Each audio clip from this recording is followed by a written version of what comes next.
오늘 은혜 받으실 하나님의 말씀은 신명기 17장 16절에서 20절입니다. 구약 289면입니다. 우리가 이 말씀을 읽으실 때 하나님의 음성으로 들으시기를 바랍니다. 그는 병마를 많이 두지 말 것이요 병마를 많이 얻으려고 그 백성을 애굽으로 돌아가게 하지 말 것이니 이는 여호와께서 너희에게 이르시기를 너희가 이후에는 그 길로 다시 돌아가지 말 것이라 하셨음이며 그에게 아내를 많이 두어 그의 마음이 미혹되게 하지 말 것이며 자기를 위하여 은금을 많이 쌓지 말 것이니라.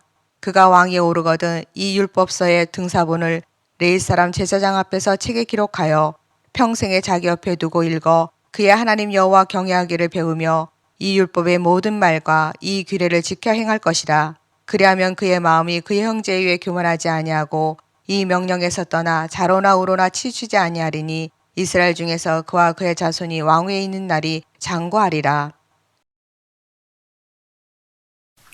이 핸델은 영국과 유럽에서 40년 동안 오페라 작곡가로 이름을 떨쳤습니다만 1741년 뇌출혈로 몸에 큰 장애를 가지게 돼서 평생 불편한 몸으로 이렇게 살아갔습니다.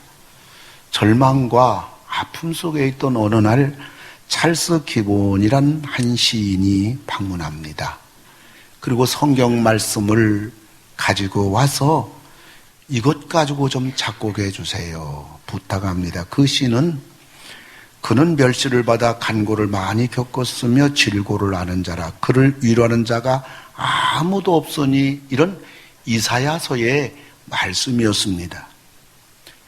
그 말씀을 읽는 순간 그 핸델의 마음속에 어두웠던 절망스러웠던 모든 것들이 전부 그 상처가 어루만져지며 핸델은 곧바로 펜을 잡고 21일 동안 모든 그의 식음을 전폐하고 이 밤을 세워가면서 그 위대한 메시아를 작곡했습니다.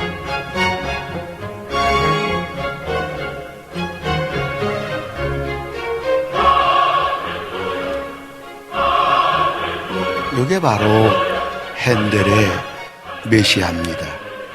그는 나는 내 앞에 천국과 위대하신 하나님을 배웠습니다 라고 고백합니다. 메시아가 맨 처음 런던에서 연주된 그는 장님이 됩니다마는 그 남은 6년의 삶을 그는 하늘의 삶이었다고 고백합니다. 음악으로 평생 살아온 생애 그리고 신앙으로 평생 살아온 생애 이것이 이 땅에 하나님의 영광을 선포하는 핸델의 메시아가 탄생하게 된 겁니다. 귀한 것은 평생 해야 작품이 나올까 말까 합니다. 오늘 하나님은 모세에게 평생 멀리 해야 할 것이 무엇인가, 평생 가까이 해야 할 것이 무엇인가, 이거에 대해서 말씀을 해주셨습니다. 오늘 저는 여러분들에게 평생 멀리 할 것, 평생 가까이 할 것, 이런 제목으로 말씀을 드리려고 합니다. 그럼 하나님께서 평생 멀리 할 것이 무엇인가? 오늘 세 가지를 말씀하고 계십니다. 첫째는 세상을 의지하는 것입니다.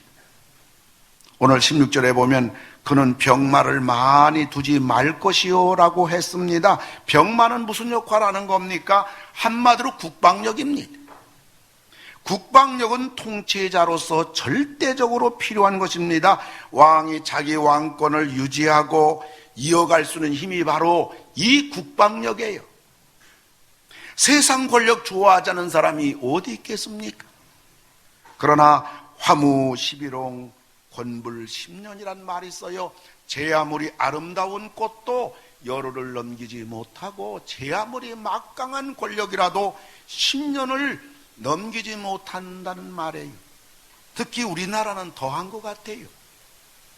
그럼에도 불구하고 다들 높은 자리에 앉고 싶어 합니다. 그런데 하나님은 병마를 많이 두지 말라고 모세를 통해서 왕의 가야 할 길을 분명히 명령을 했던 것입니다. 이 말은 병마가 필요 없다는 얘기가 아니라 필요 이상 두지 말라는 말이에요. 하나님은 왜 이렇게 하시는 걸까요? 왕이 병마를 많이 준비하면 사람은 반드시 하나님 대신에 병마를 의지하게 되어 있습니다. 하나님이 없어도 된다고 생각해요. 하나님의 필요성을 느끼지 않아요. 비록 왕이라고 할지라도 하나님만 의지하고 살아야 된다. 여러분, 왕도 하나님 한 손에 좌지우지한다면 추풍낙엽과 같은 우리 인생들이야 얼마나 긴장을 해야 될까요? 우리가 평생 멀리 해야 될 것이 무엇이냐? 하나님 대신에 세상을 의지하게 하는 그 무엇. 어떤 사람은 돈일 수가 있어요. 어떤 사람은 자기의 능력일 수가 있어요. 어떤 사람은 자기의 건강일 수가 있어요. 여하간에 하나님 대신에 자꾸 의지하게 되는 거, 그 때문에 자꾸 하나님을 잊어버리는 거, 그 때문에 하나님의 필요성을 자꾸 외면하게 되는 거, 자꾸 마음이 그쪽에 기대지는 거, 오늘 하나님께서는 그것을 멀리해 너희가 산다. 그걸 멀리해 너희들이 하나님의 복을 받아 살 수가 있다. 멀리해라.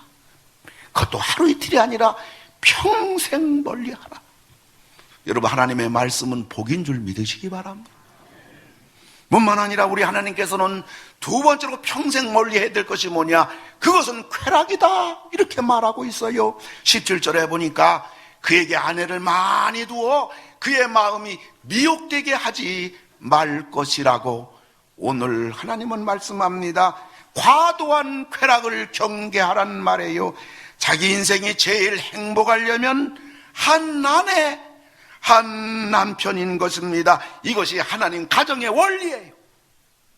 이 원리를 어긋들인 인생치고 본인은 물론 배우자와 가정, 자녀들에 이르기까지 상처와 아픔과 눈물과 불행의 길을 걸어가지 않은 사람이 성경에서도 없고 이 세상에서도 없는 것입니다.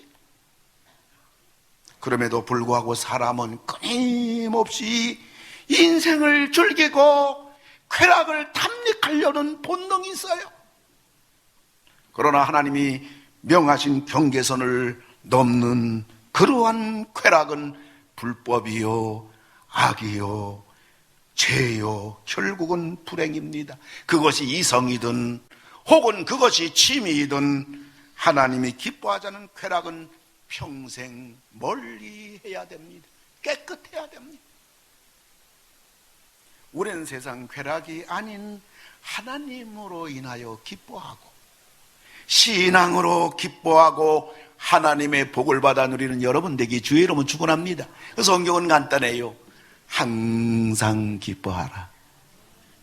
마음속에 자꾸 좀 더 인생에 대하여 행복하게 살기 원하느냐? 그러면 너는 쉬지 말고 기도하라. 그리고 범사에 감사하라. 범사에 만족하라. 이것이 하나님의 뜻이니라. 쾌락을 멀리하라. 그래 너희가 산다. 세 번째로는 평생 우리가 멀리해야 될 것은 탐욕입니다. 17절에 보니까 자기를 위하여 은금을 많이 쌓아두지 말 것이니라 했어요. 왕은 모든 걸 소유할 수가 있습니다. 그러나 과도한 소유욕은 그 누구나 죄로 가는 거예요. 욕심이 잉태한 적 죄를 낳고 죄가 장성한 적 사망을 낳느니라. 탐욕은 결국 죽음에 이르는 길이에요. 망하는 길로 가는 지름길이에요. 견물생심이라고 사람은 좋은 걸 보면 누구나 다 욕심이 생기는 법이고 내가 누리지 못한 것은 누구나 누려보고 싶은 것이고 내가 가지고 있지 않으면 소유해보고 싶은 것이 인지상정입니다. 그래야 사람은 자신을 늘 신앙으로 단속하지 않으면 끊임없이 탐욕에 헐떡이는 불행한 인생이 되고 말아요. 우리는 신령한 은혜를 늘 사모하며 간구해야 됩니다. 우리가 평생 멀리해야 될 것은 탐욕입니다. 하나님으로 만족하는 여러분 다 되기를 주의 이름으로 축원합니다. 하나님께 감사하며 사시는 여러분 다 되시기를 주님의 이름으로 축원합니다. 그러면서 우리 하나님께서 평생 우리가 가까이 해야 될 것은 무엇인가? 그것을 말씀하고 있는데 그것은 바로 말씀이라고 합니다. 19절에 보니까요, 평생의 하나님 말씀을 자기 옆에 두고라고 했어요. 여러분, 하나님의 말씀이 뭐길래 왕에게 이렇게 엄명하시는 것입니까? 그것은 하나님 말씀은 세 가지 생명이 있어요. 첫째는 진리의 생명입니다. 이 세상에서 믿을 것은 성경밖에 없어요. 둘째가 창조의 생명입니다. 하나님 말씀은 지금도 그대로 창조의 역사가 있습니다. 세 번째가 심판과 상급의 생명입니다. 하나님 말씀대로 행하며 말씀대로 순종하면 하나님은 상급을 주지만은 하나님 말씀 거역하고 죄를 범하면 반드시 필연적으로 심판을 당하게 되어 있어요. 진리의 생명, 창조의 생명, 심판과 상급의 생명이 하나님 말씀이기 때문에 오늘 하나님께서는 너희가 평생 하나님의 말씀을 가까이 하라 이렇게 말하고 있어요. 여러분 늘 성경을 가지고 다니고 여러분 해외 나가든지 비행기 안에서든지 여러분 KTX를 타든지 여러분이 언제 어디서나 또 할 수 있으면 여러분 장거리할 때도 하나님 말씀을 이어폰으로 꽂고 여러분이 늘 말씀을 읽고 여러분 말씀을 가까이 하는 여러분 되기를 주님의 이름으로 축원합니다. 이 평생 가까이 해야 할 하나님 말씀에 대해서 첫째로 우리 하나님은 구체적으로 첫째가 이 말씀을 기록하라 그랬어요. 그것이 18절에 보니까 이 율법서의 등사본을 레위 사람 제사장 앞에서 책에 기록하여 그랬어요. 여러분 성경은 여러분 그냥 생긴 것이 아니라 성령의 영감을 받은 하나님의 사람들이 기록해서 만들어진 거예요. 천사가 기록한 게 아니에요. 그런데 하나님 말씀을 기록할 때 사람들은 양의 가죽에 그 말씀을 기록했어요. 양의 가죽에 기록했다는 것은 두 가지 의미가 있어요. 양은 뭘 상징합니까? 예수 그리스도 상징이에요. 양의 가죽에 하나님 말씀 기록했다는 것은 하나님 말씀은 예수 그리스도에 대하여 쓴 책이에요. 예수를 믿고 구원받으라 하는 구원의 책이에요. 뿐만 아니라 양의 가죽은 불변을 상징합니다. 아담과 하와가 죄를 범했을 때 하나님은 아담과 하와에게 양의 가죽으로 만든 옷을 입혔습니다. 여러분 구원은 불변해요. 예수 믿으면 아멘 하시기 바랍니다. 우리가 한 주간 살아가면서 이 모양 저 모양 부족하고 연약해서 주일 예배 드릴 때마다 우리는 하나님 앞에 참회 기도를 드립니다. 그럼에도 불구하고 누구든지 주 예수 믿으라 그리하면 너와 네 집이 구원을 받으리라. 예수 믿는 자에게 구원은 불변해요. 그러면서 양의 가죽에 하나님 말씀을 기록했다. 이 말은 구원의 불변뿐만 아니라 하나님 말씀은 영원히 변치 않는 진리의 말씀이라는 것입니다.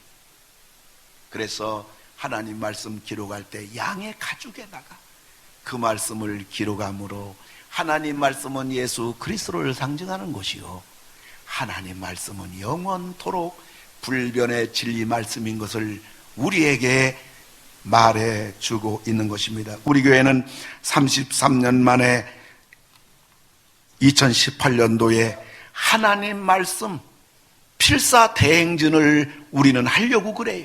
성경 쓰는 일을 하려고 그러는 것입니다. 나눠주신 유인물을 자세히 보시고 2018년도에 내가 성경을 얼마나 필사할 것인가를 정하시고 여러분들 행정실에 여러분들이 제출하시고요. 성경을 필사하는 용지가 이 인쇄돼 써요. 그래서 100매에 그것이 2,000원씩인데 행정실에서 구입해서 여러분들이 그 필사 용지에다가 성경을 여러분 기록하시기 바랍니다. 저도 이번에 2018년도에 성경 필사하면 내가 4권을 쓰고 싶다.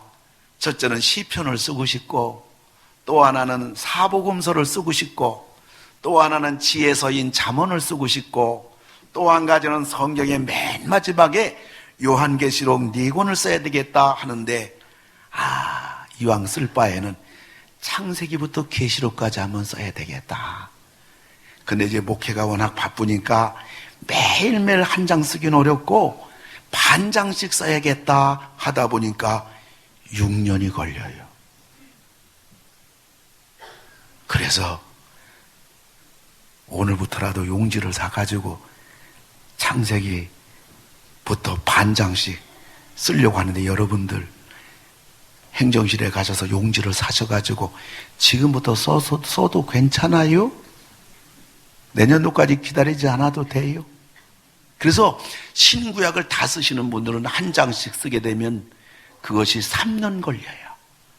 예, 그런 분들도 있을 것이고, 내가 2018년도만 성경을 한번 써봐야겠다, 그런 분들은 여러분 성경 66권 가운데 간지에 여러분 안내한 대로 원하기는 여러분 성경을 여러분들이 전체를 쓰는 시작하는 여러분 되기를 바라며, 우리 80세 넘으신 박순배 집사님 성경 전체를 다 필사하셨어요. 밖에다 우리 박순배 집사님이 쓴 성경이 전시되어 있습니다. 여러분 살펴보시고요. 여러분들이 그 성경 기록한 것이 여러분 신앙의 유산이 되고요. 여러분 그 쓰신 걸 통해서 여러분 자녀들이 우리 아버지가 성경 쓰셨다고, 우리 어머니가 성경 쓰셨다고, 우리 손자 손녀들이 우리 할아버지가 쓴 것이라고, 그리고 여러분이 이 세상 떠났을 때 장례식장 여러분 영정 앞에 그 쓰신 성경을 놓고 오는 모든 조문객들에게 신앙의 기감이 되고 도전이 되는, 그걸 제가 장례 예배 집례하면서 어느 목사님, 어머니, 권사님이 성경 필사한 게 영정 옆에 쭉 전시되어 있는데 얼마나 은혜가 되는지, 여러분 집안에, 여러분 가문에 귀한 유산으로 하나님 말씀을 기록하는 여러분 되기 바랍니다. 평생 말씀을 가까이 하라 그러는 중에 하나님 말씀을 너희는 기록하라. 뿐만 아니라 두 번째는 읽으라고 권합니다. 19절 보니까 평생에 자기 옆에 두고 읽어라고 했습니다. 하나님 말씀 읽으라는 거예요. 성경 읽어야 하나님이 어떤 분인가를 알 수가 있게 되는 겁니다. 여러분 성경은 하나님의 마음입니다. 성경은 하나님 생각입니다. 성경은 하나님의 진리입니다. 성경은 하나님의 뜻입니다. 자꾸 읽어야 돼요. 사람들 중에는 성경을 정독 운운하는데요, 아니에요. 성경은 눈을 뜨려면요 다독해야 돼요. 많이 읽어야 돼요. 저는 10년 전에 미국에서 한 4달 정도 있으면서 운전을 하는데, 그 내비가 없다 보니까 그 큰 미국 지도가 굉장히 커요. 주가 많기 때문에 그 큰 지도를 갖고 다니면서 그 지도를 표시하면서 거기에 도로명을 보면서 운전을 한 4개월 정도 했는데, 이번에 여름에 미국에 한 5주간 있으면서는 핸드폰 내비를 가지고 미국에서 이렇게 운전을 하면서 캘리포니아 혹은 워싱턴, 필라델피아, 뉴욕을 운전하고 다녔습니다. 근데 이 미국 핸드폰 내비는 한국어만 못해서 안내를 빨리빨리 못해. 빨리빨리는 세계 한국 특별한 고유 단어입니다. 어디 가든지 빨리빨리 그러면 한국 사람 다 압니다. 근데 미국 핸드폰 내비는 빨리빨리 안 돼요. 그리고 안내하는 표시도 우리하고 달라서 읽기가 좀 불편하고요. 안내도 마일리지 혹은 피트로 하기 때문에 미터에 익숙한 우리로서는 거리 감각이 잘 읽어지지가 않아요.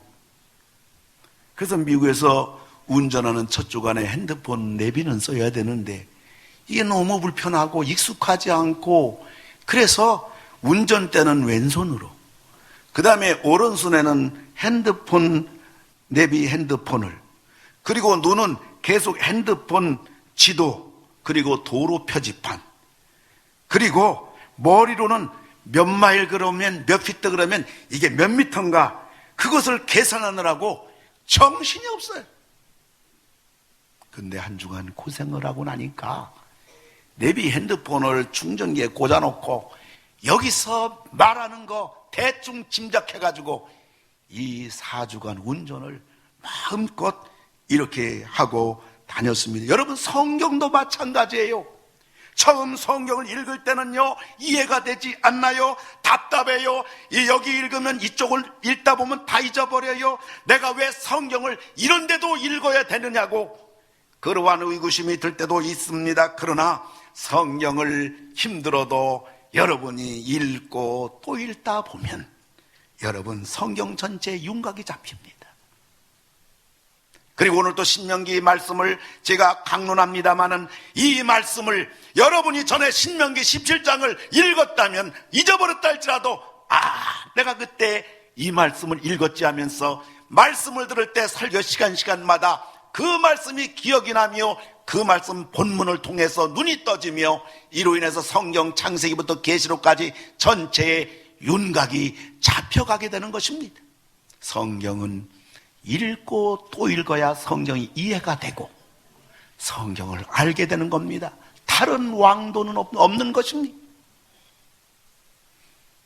뿐만 아니라 하나님 말씀을 기록하라, 그리고 하나님 말씀 읽으라, 그러고 세 번째는 하나님 말씀대로 행하라고 말하는 것입니다. 19절에 보니까 이 율법의 모든 말과 이 규례를 지켜 행할 것이라 그랬어요. 기록하는 것도 중요하고 읽는 것도 중요하지만 가장 중요한 것은 말씀을 지키는 겁니다. 행함이 없는 믿음은 죽은 믿음이라. 야고보서 2장 26절 보니까 영혼 없는 몸이 죽은 것 같이 행함이 없는 믿음은 죽은 것이니라. 예수님께서 마태복음 7장에 지혜로운 자와 어리석은 자를 모든 사람을 둘로 구분하면서 지혜로운 사람이 누구냐? 이 말을 듣고 행하는 자는 지혜로운 사람 같으리니 비가 내리고 인생에 환난의 바람이 불고 창수가 불어도 하나님 말씀 듣고 그 지혜롭고 반석에 집을 지은 사람은 흔들림이 없다. 그러나 또 한 가지 인생이 있는데 그 인생은 모래 위에 집을 지은 자인데 이 자는 나의 이 말을 듣고 행치 않은 자는 모래 위에 집을 지은 어리석은 사람 같으리니 비가 내리고 창수가 나며 그 집에 부딪히되 무너져 그 무너짐이 심하니라. 여러분, 인생은 두 종류예요. 하나님 말씀을 듣고 행하는 지혜로운 자, 하나님 말씀을 알지만 들었지만 행치 않은 어리석은 자. 오늘 3부예배 참석한 여러분들은 모두 하나님의 말씀을 여러분이 아시는 대로 들은 대로 행함으로 반석 위에 집을 지어 인생길 살아갈 때 어려운 환난 비바람이 와도 흔들림이 없고 승리하며 하나님의 은혜 가운데 끄떡없는 지혜로운 여러분 다 되기를 주님의 이름으로 축원을 드립니다. 성경 맨 마지막 계시록 1장 3절에 보면 이 예언의 말씀을 읽는 자와 듣는 자와 그 가운데 기록한 걸 지키는 자들이 복이 있다 그랬어요. 읽는 자는 단수입니다. 개인이 읽어야 되니까. 듣는 자는 복수입니다. 교회 공동체를 통하여 설교를 들었기 때문에 듣는 자는 복수로 되어 있습니다. 그 가운데 기록한 것을 지키는 자 단수입니다. 말씀 지키는 자는 개인이 지켜야 됩니다. 말씀을 읽는 자, 듣는 자들, 그리고 그 말씀을 개인적으로 지키는 자는 복이 있나니 때가 가깝다. 때가 가깝다는 의미가 여러 가지 뜻이 있겠지만은 우리 인생의 삶은 굉장히 빨리 갑니다. 순간순간 갑니다. 그러한 순간순간 생을 살아가는 긴박한 여러분 생이 하나님 말씀 지킴으로 인하여 안정감이 있고 든든하고 반석 위에 집이 되고 여러분들 복 있는 여러분 되기를 주님의 이름으로 축원합니다. 성경 결론은 행함입니다. 믿었으면 행하는 것이고 아는 거면 행하는 것이고 들었으면 행하는 것이고 열매는 아는 데서 맺어지는 것이 아니라 행하는 데서 맺어지는 것이고 복은 믿는 데서 주어지는 것이 아니라 하나님 말씀을 지키는 데서 주어지는 것입니다. 우리가 평생 가까이 해야 될 것은 말씀입니다. 말씀을 기록하라, 말씀을 읽으라, 말씀대로 살라. 이런 사람에게 하나님이 두 가지 복을 약속하셨어요. 첫째가 여호와를 경외하는 복을 받으리라. 19절에 보니까 그의 하나님 여호와 경외하기를 배우며 그랬어요. 여호와 경외하는 거, 이게 진짜 복입니다. 우리들은 복하면 뭐 건강의 복, 혹은 물질의 복, 자녀의 복 운운합니다. 그런 복들은 사실 진짜 복이 아니에요. 왜 그럴까요? 성경에 나오는 위대한 사람들이 무너진 때가 대부분 복받았다고 할 때입니다. 저 사람 복받았다, 저 사람 복받았다, 야 복받았구나. 그 순간 사고를 칩니다. 죄를 범합니다. 하나님 앞에 큰 징계를 받아 자신과 가정이 무너지고 화를 자초할 때는요, 대부분 잘 될 때입니다. 성경의 교훈입니다. 우리 인생살이가 그래요. 어려울 때는 참습니다. 겸손합니다. 기도합니다. 하나님 의지합니다. 그러나 잘 되고 돈이 펑펑 벌어지고 집안이 평안하면요, 주일날 보던 사람이 보이지 않아요. 기도하던 사람이 기도하지 않아요. 바쁘다고. 난 사업이 지금 너무 바쁘다고.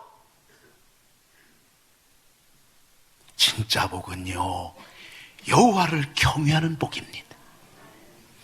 보통 복 받았다면 한 가지 아니에요? 근데 여호와를 경외하는 자가 받는 복은 다양합니다. 그리고 보통 복하면 복을 받은 후 대부분 사고칩니다. 그러나 여호와를 경외하는 복은 하나님이 절대적으로 책임져 주시는 복입니다. 여러분, 이왕 복을 받더라도요, 복 받고 사고치지 말고 버림받지 말고요, 복 받아도 여호와를 경외하고, 좀 삶에 어려움이 와도 여호와를 경외함으로 여러분 어떤 어려움도 승리하시고요, 하나님의 다양한 지켜주는 여러분 복에 복된 하나님의 백성들이 다 되기를 주님의 이름으로 축원을 드립니다. 여호와를 경외하는 복을 주리라. 그리고요, 장구하게 되는 복입니다. 20절에 보니까 이스라엘 중에서 그와 그의 자손이 왕위에 있는 날이 장구하리라. 사람은 하루 이틀 잘 될 수가 있어요. 하루 이틀 행복할 수가 있어요. 그러나 세상 보세요. 내일 일을 알지 못하는 것이 인생입니다. 앞날이 창창하고 내일 모레 결혼 앞둔 젊은 유명 배우가 하루아침에 명을 달리하잖아요. 여러분, 세상 이야기가 밤낮 그 얘기 아니에요. 그러나 우리가 평생 하나님 말씀 가까이 하면 하나님은 우리의 복된 날을 장구하게 해주겠다. 그러게 우리들이 하나님 앞에 적당히 살 수 없어요. 날마다 평생 우리가 하나님 말씀을 옆에 두고 가까이 하고 읽고 순종하고 기록하고, 여러분들 여호와를 경외하는 복과 장구하게 복된 날이 다 되기를 주의 이름으로 축원합니다. 미국에서 세계에서 가장 뛰어난 야구 투수가 있어요. 미국 명예의 전당에 이름이 올려진 바로 톰 시버라는 선수입니다. 그는 20년 프로 선수를 보내면서 항상 내가 던질 수 있는 최상의 피칭을 하겠다, 이것이 그 사람의 목표입니다. 그런 선수가 되기 위해서 그는 늘 자신의 삶을 이렇게 살았다고 고백합니다. 나는 내가 무엇을 먹을 것인가, 언제 잠을 잘 것인가, 무엇을 할 것인가 말 것인가의 모든 것을 결정하는 데 있어서 항상 최상의 피칭을 염두에 두고 나는 결정했습니다. 그는 말합니다. 나는 팔에 일광 화상을 맞기 위해 플로리다 휴양지에 가서도 선탠을 나는 피합니다. 그리고 아무리 덥고 모든 사람들이 다 옷을 벗어도 나는 오른손을 보호하기 위하여 셔츠를 벗지 않습니다. 나는 최상의 투수가 되기 위하여 개를 쓰다듬을 때도 왼손으로 쓰다듬습니다. 난로에 장작을 넣을 때도 왼손을 나는 사용합니다. 여러분, 톰 시버 선수가 20년 동안 그의 삶은 오로지 한 가지, 세계 최고의 투수가 되는 거였어요. 그러고는 그 꿈을 마침내 이루어 스포츠 문학의 거인들이 하나같이 소원하는 명예 전당에 그의 이름이 올라갔어요. 그리고는 세계에서 가장 추앙받는 야구계의 거목이 되었어요. 사랑하는 성도 여러분, 우리가 하나님의 영광스러운 백성이 되는 거, 영원한 하나님 나라의 기둥이 되는 거, 우리가 이 땅에서 우리와 우리 자손이 여호와를 경외하는 복과 장구하는 복을 받는 거, 평생 멀리할 거 어렵지 않아요. 힘들지 않아요. 하나님 대신에 자꾸 나로 하여금 거기에 마음 빼앗기고 자꾸 그것을 의지하게 만드는 거, 그것이 여러분 양심의 신앙에 여러분들 느껴지는 게 있다면 멀리하세요. 결국은 화입니다. 과도한 쾌락, 그리고 끊임없는 탐욕, 그것이 결국은 우리로 하여금 멸망에 이르게 하는 거예요. 행복이 아니라고요. 그대로 되는 게 아니라고요. 누리는 게 아니라고요. 발목 잡히는 겁니다. 말씀 맺고자 합니다. 한국에서 15년간 기자 생활을 한 영국의 마이클 브린 기자가 우리나라 사람들을 15년 동안 기자로서 낱낱이 관찰하며 그가 쓴 책 한국인은 말한다, 책에서 한국인에 대하여 28가지를 말했습니다. 영국인 기자입니다. 굉장히 기자 가운데 영국인 기자, 무서운 사람들입니다. 15년간 이 땅에 살아오면서 느낀 거, 깨닫게 된 거, 알게 된 거 28가지지만 그 중에 몇 가지 소개한다면, 첫째는 문맹률 1% 미만인 세계에서 유일한 나라 한국이다. 두 번째로 미국과 전쟁했을 때 3일 이상 버틸 수 있는 나라가 8개가 있는데 그 중에 한 나라가 한국이다. 세 번째, 세계 2위 경제대국 일본을 발톱 사이에 때만큼도 안 여기는 나라, 이 나라는 세계에서 한국밖에 없다. 넷째, 지하철 평가 세계 1위로 청결함과 편리함 최고인 나라 지하철뿐입니까? 인천공항, 김포공항 3개입니다. 다녀보셔서 아시겠죠? 다섯 번째, 문자 없는 나라들에게 유엔이 제공한 문자는 한글이다. 현재 세계 3개 국가가 국어로 삼고 있다. 이 한글이 세계에서 가장 좋은 글자인 것을 유엔이 인정하고 글자 없는 세 나라의 한글을 사용하도록 이렇게 했던 겁니다. 여섯 번째로 가장 단기간에 IMF 극복의 세계를 경악시킨 나라. 일곱 번째, 유럽 통계 세계 여자 미모 순위 1위인 대한민국. 여러분, 맞습니다. 유럽이 말해요. 인도 대단한 어린아이의 인형 같은 예쁨입니다만은 초등학교 5학년, 6학년 때부터 몸이 다 망가져요. 한국에서는요, 딸하고 엄마가 가면요, 누가 딸과 엄마라고 그럽니까? 자매가 아니냐고.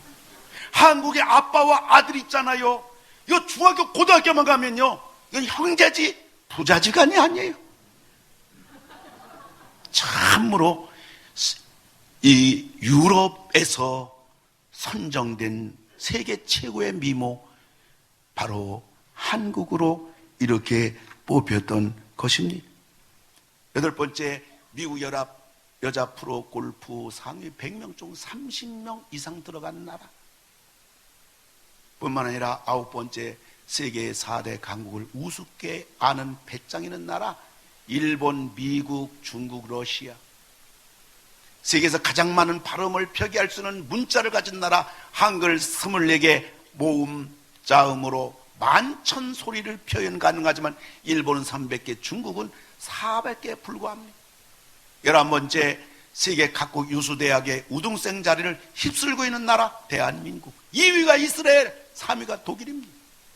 12번째, 한국인은 유태인을 게으름뱅이로 보이게 하는 유일한 민족. 13번째, 세계에서 가장 기가 센 민족. 한국인은 강한 사람에 꼭 놈자를 붙인다. 미국 놈, 외놈, 떼놈, 러시아 놈, 무의식적으로 놈자를 붙여 깔보게 는 것이 습관화된 나라 대한민국. 28가지지만은 시간상 다 붙이지 못합니다만은 이것이 영국 기자가 본 15년 동안 우리나라를 본 그러한 것을 그들이 정확하게, 그 기자가 정확하게 28가지를 말했는데, 이거에 대해서 우리는 다 공감합니다. 잘 봤다고 우리는 다 공감해요. 어떻게 이런 나라가 됐을까? 세계 보이즈란 조그만 땅덩어리, 우리 조국 대한민국이 어떻게 세계를 향하여 큰소리치는 이런 나라가 됐을까? 아무리 생각해봐도 정치인의 작품은 아닌 것 같고요. 그들의 수고도 있겠습니다마는 그분들 때문에 된 건 아닌 것 같고요. 경제인들 때문에 된 것도 아닌 것 같은 것은 그들이 자기 회사가 최우선이지 나라를 위한 경제에 뛰고 있는 사람들은 아니기 때문이고요. 아무리 생각해도 우리나라는 하나님 앞에 그래도 나라를 위해서 기도하는 하나님 백성이 많고요. 하나님 말씀을 어찌든지 부여잡고요. 하나님 말씀을 살려고 몸부림치는 사람들이 그래도 전 세계에서 우리 대한민국, 한국교회 성도들이고요. 전 세계에서 어쩐지 복음을 전하려고 하는 나라는, 교회는 한국밖에 없고요. 뿐만 아니라 주님의 지상명령, 세계 복음을 전하는 나라. 여러분 여름에 7월 8월 달에 여러분 비행기를 타보시기 바랍니다. 7월 달에 인도에 신학대학원 때문에 갑니다마는 보면요 20-30명 한 교회가 떼거리를 써요. 물어봅니다.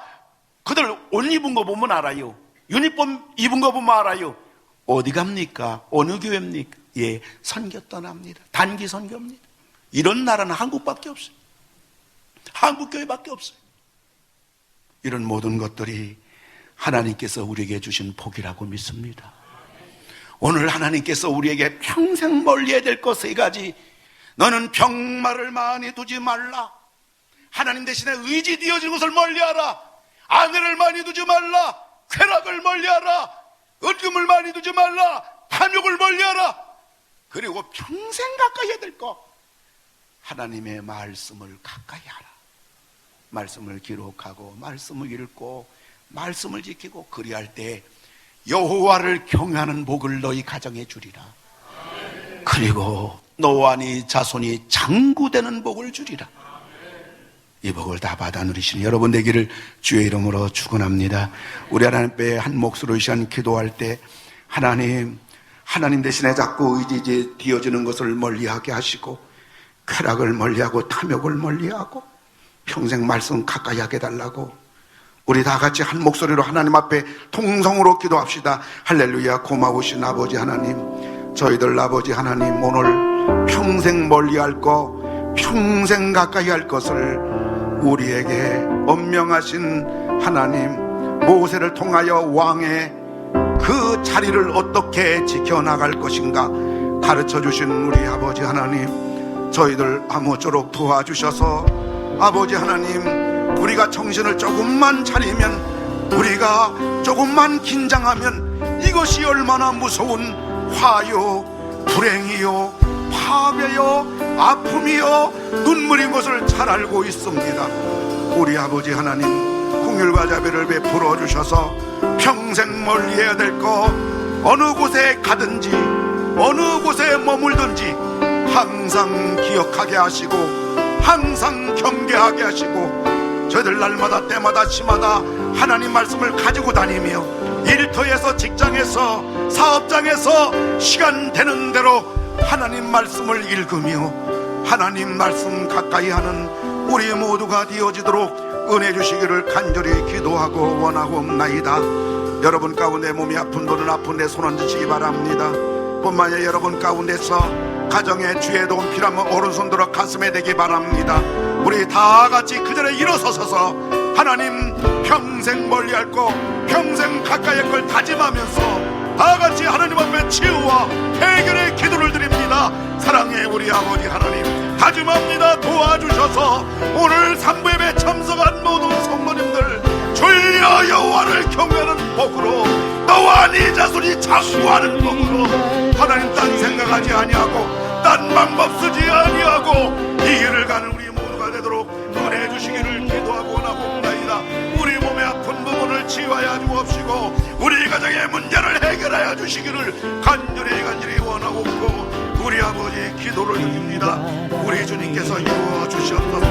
아버지 역사해 주시옵소서. 다짐합니다. 결단합니다. 도와주시옵소서. 붙잡아 주시기를 바라고 나옵나이다. 주님 인도해 주시옵소서.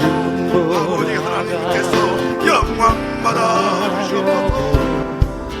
나는 가리 주의 길을 가리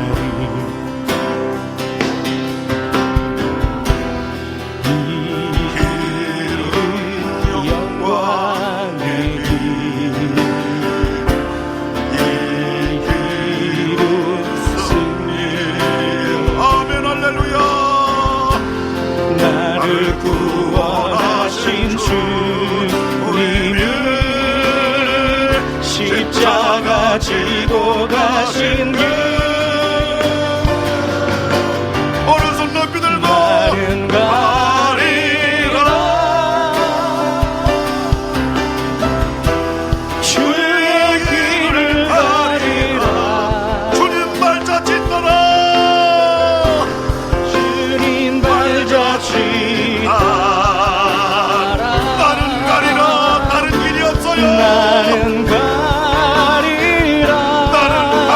주의 길을 가리라 나는 가리라 주의 길을 가리라 주님 발자취 따라 주님 발자취 따라 나는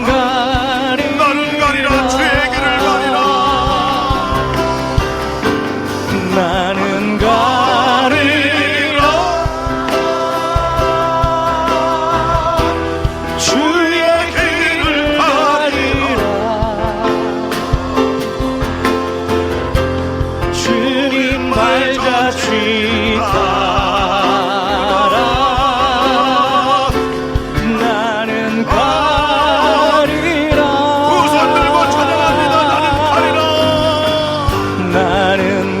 가리라 나는 주의 길을 가리라 주님 발자취 따라 주님 발자취 따라 나는 가리라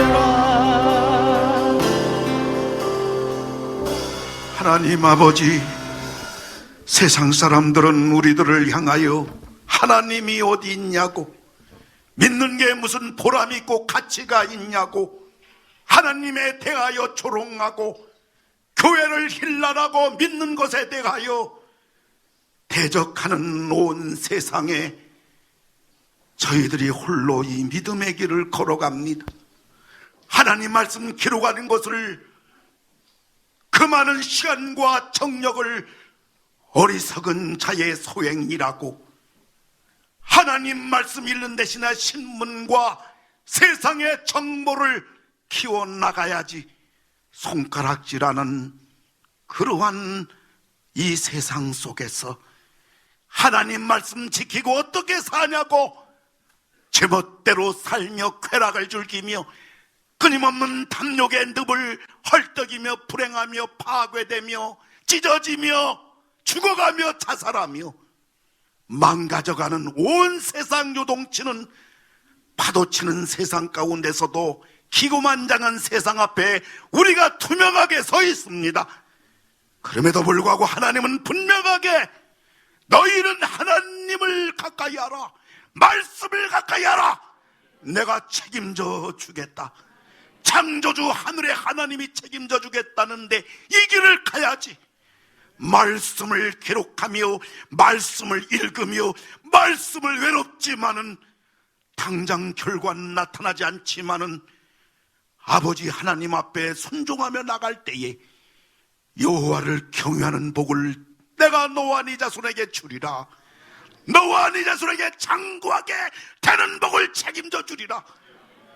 그 하나님 말씀한 대로 하나님이 행하지 않는다면 하나님 믿을 이유가 없는데, 죽어도 믿는 것은 하나님은 한 번도 시건치 아니하신 분이기에 오늘 우리가 이 길을 갑니다. 주의 길을 갑니다. 믿음의 길을 갑니다. 헌신의 길을 갑니다. 주님 끝까지 갈 수 있는 인내를 주시고 믿음을 주시고 소망을 주시고 좌절하지 않고 포기하지 않도록 은혜를 베풀어 주시옵소서. 예배당 문 나섭니다. 이 한 주간 우리들이 어느 곳에 가든지 뭐라든지 늘 말씀을 가까이 하게 하여 주시고 우리 주님이 동행하여 주시옵소서. 이제는 우리 주 예수 그리스도의 은혜와 하나님 아버지의 놀라우신 사랑하심과 성령 우리와 함께 하심이 우리 모든 성도님들 위해 여호와를 경외하는 복과 장구하는 복이 내려지게 하소서. 이 나라 이 민족 위에 이제로부터 영원토록 함께 하실지어다. 아멘.